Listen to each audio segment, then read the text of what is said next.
राधे राधे दोस्तों। भगवान श्री हरि विष्णु जी की कृपा सदा आप पर बने रहे।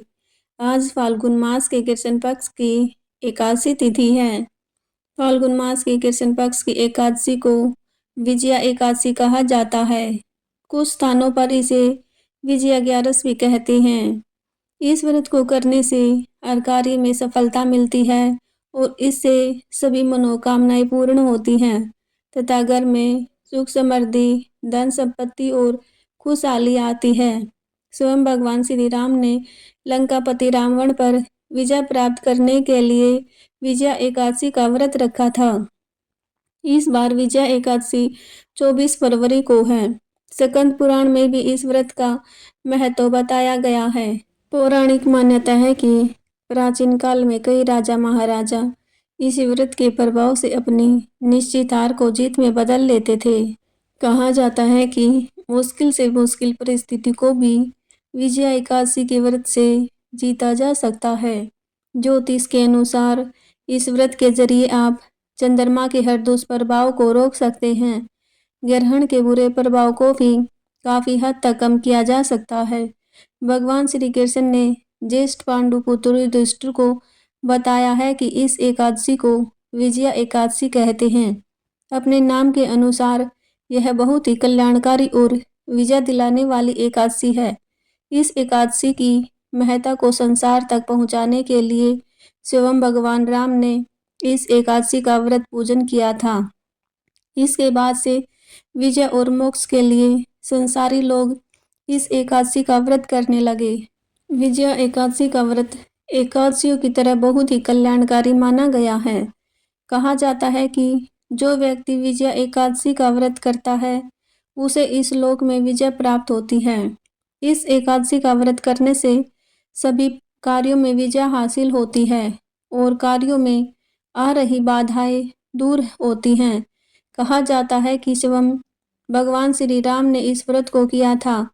विजया एकादशी की तिथि 23 फरवरी को दोपहर 1:55 पर शुरू होगी और तिथि का समापन 24 फरवरी को दोपहर 1:44 पर होगा। उदय तिथि के अनुसार 14 फरवरी को ही विजया एकादशी मनाई जाएगी। अब सुनते हैं एकादशी की संपूर्ण व्रत कथा, जिसे फाल्गुन कृष्ण एकादशी भी कहते हैं। धर्मराज युधिष्ठिर बोले, हे जनार्दन, फाल्गुन मास के कृष्ण पक्ष की एकादशी का क्या नाम है तथा इसकी क्या विधि है? कृपया करके आप मुझे बताइए। श्री भगवान बोले, हे राजन, फाल्गुन मास के कृष्ण पक्ष की एकादशी का नाम विजया एकादशी है। इसके व्रत के प्रभाव से मनुष्यों को विजय प्राप्त होती है। यह सब व्रतों के से उत्तम व्रत है। इस विजया एकादशी के महात्म्य को सुनने और पढ़ने से सभी पाप नष्ट हो जाते हैं। एक समय देवर्षि नारद जी ने जगत पिता ब्रह्मा जी से कहा, हे ब्रह्मा जी, आप मुझे फाल्गुन मास के कृष्ण पक्ष की एकादशी का विधान बताइए। तो ब्रह्मा जी कहने लगे, हे नारद, विजया एकादशी का व्रत पुराने और नए पापों को नाश करने वाला है। इस विजया एकादशी की विधि मैंने आज तक किसी से नहीं कही है। यह समस्त मनुष्य को विजय प्रदान करती है। त्रेता युग में मर्यादा पुरुषोत्तम श्री रामचंद्र जी को जब 14 वर्ष का वनवास हो गया, तब वह श्री लक्ष्मण और सीता जी सहित पंचवटी में निवास करने लगे। वहां पर दुष्ट रावण ने जब सीता जी का हरण किया, तब इस समाचार से श्री रामचंद्र जी तथा लक्ष्मण अत्यंत व्याकुल हुए और सीता जी की खोज में चल दिए। तभी घूमते घूमते जब भी मरणासन जटायु के पास पहुंचे तो जटायु उन्हें सीता जी का वृत्तांत सुनाकर स्वर्ग लोक चला गया। कुछ आगे जाकर उनकी सुग्रीव से मित्रता हुई और उन्होंने बाली का वध किया। हनुमान जी ने लंका में जाकर सीता जी का पता लगाया और उनसे श्री रामचंद्र जी और सुग्रीव की मित्रता का वर्णन किया। वहां से लौटकर हनुमान जी ने भगवान राम के पास आकर सब समाचार कहे। श्री रामचंद्र जी से ने वानर सेना सहित सुग्रीव की संपत्ति से लंका को प्रस्थान किया। जब श्री रामचंद्र जी समुद्र के किनारे पहुंचे, तब उन्होंने मगरमच्छ आदि से युक्त उस अगाध समुद्र को देखकर लक्ष्मण जी से कहा कि इस समुद्र को हम किस प्रकार से पार करेंगे। श्री लक्ष्मण ने कहा, हे पुरुषोत्तम, आप आदि पुरुष हैं, सब कुछ जानते हैं। यहाँ से आधा योजन दूरी पर कुमारी द्वीप में बलकादल भय नाम के मुनि रहते हैं। उन्होंने अनेक ब्रह्मा देखे हैं। आप उनके पास जाकर इसका उपाय पूछिए। लक्ष्मण जी के इस प्रकार से वचन सुनकर श्री रामचंद्र जी बलकादल ऋषि के पास गए और उनको प्रणाम करके बैठ गए। मुनि ने भी उनको मनुष्य रूप धारण किए हुए पुराण पुरुषोत्तम समझकर उनसे पूछा कि हे राम, आपका आना कैसे हुआ। रामचंद्र जी कहने लगे, हे ऋषि, मैं अपनी सेना सहित यहाँ आया हूँ और राक्षसों को जीतने के लिए लंका जा रहा हूँ। कृपया आप करके समुद्र पार करने का कोई उपाय बताइए। मैं इसी कारण आपके पास आया हूँ। बलकादल ऋषि बोले, हे राम, फाल्गुन मास के कृष्ण पक्ष की एकादशी का उत्तम व्रत करने से निश्चय ही आपकी विजय होगी। साथ ही आप समुद्र भी अवश्य पार कर लेंगे। इस व्रत की विधि यह है कि 10वें के दिन स्वर्ण, चांदी, तांबा या मिट्टी का एक घड़ा बनाइए। उस घड़े को जल से भरकर तथा 5 पल्लव रख वेदिका पर स्थापित करें। उस घड़े के नीचे सतनजा और ऊपर जौ रखे।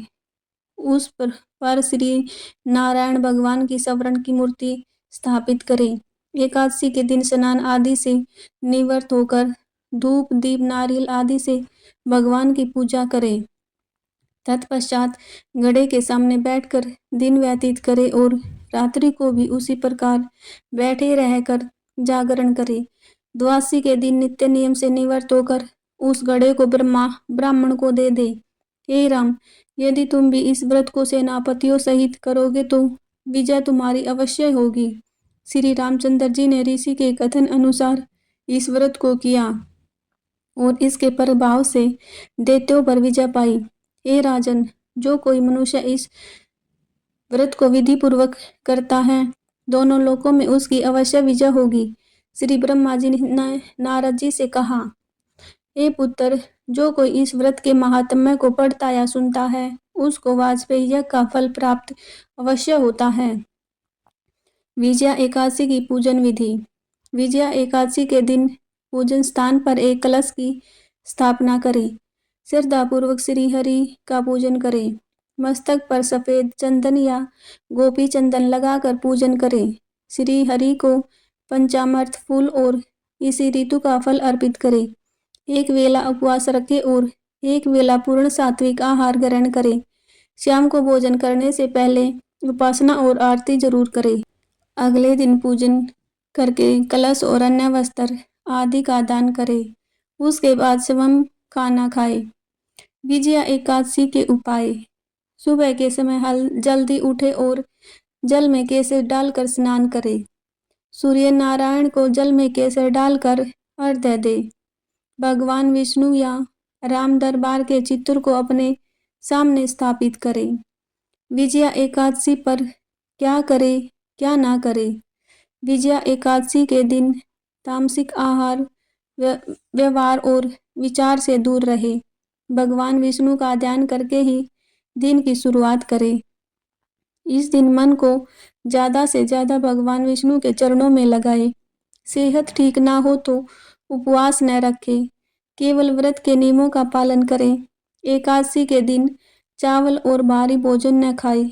इसके अलावा विजया एकादशी के दिन रात की पूजा उपासना का भी विशेष महत्व है।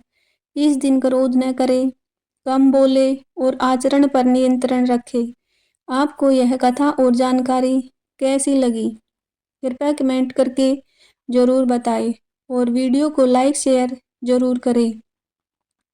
और भी ऐसी ही कथा और कहानियों को सुनने के लिए चैनल को सब्सक्राइब ज़रूर करें। वीडियो में अंत तक बने रहने के लिए आप सभी का धन्यवाद।